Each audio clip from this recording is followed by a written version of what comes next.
Bonjour, morning brief du 12 juillet 2021.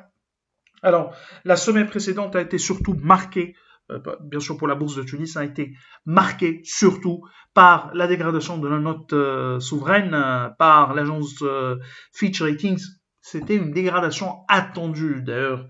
euh, le gouverneur de la Banque centrale a également confirmé qu'il s'attendait à une telle dégradation. Après, l'impact sur la dette tunisienne et sur la solvabilité de l'État tunisien de cette éventuelle dégradation n'est pas pour le moment direct. C'était déjà attendu. D'ailleurs, le dernier emprunt national s'introduit parfaitement dans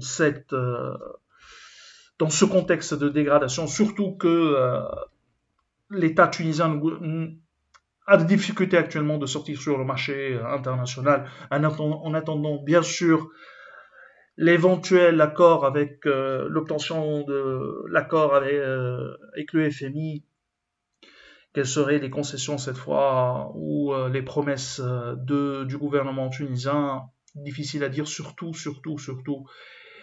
dans ce contexte de dégradation également de la crise de l'aggravation de la crise sanitaire avec des chiffres sur la pandémie qui sont vraiment effrayants.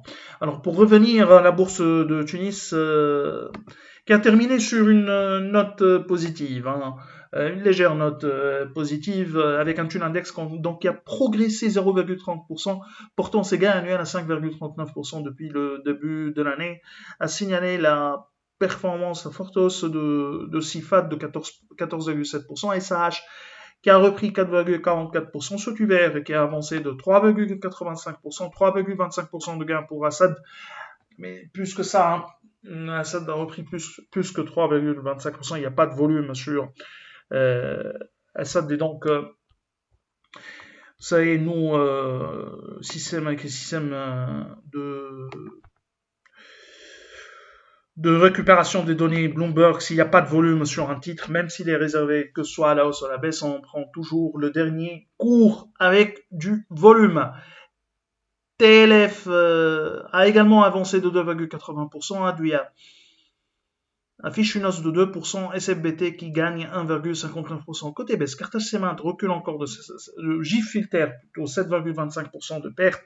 Carthage Cement qui perd 5,23%. 5,14% également de recul pour Sotetel, Simon de Bizerte. Devise de 2,92%, également une perte de 2,92% pour Tijali Leasing, Tunisrec qui cède 2,82%, une baisse de 2,37% pour Artes, Annibalise qui accuse un repli de 2,37% et STB qui perd 1,75%. C'est tout ce qu'on a pour ce matin. Nous vous remercions pour votre attention et on vous donne rendez-vous pour demain matin. Au revoir, à demain.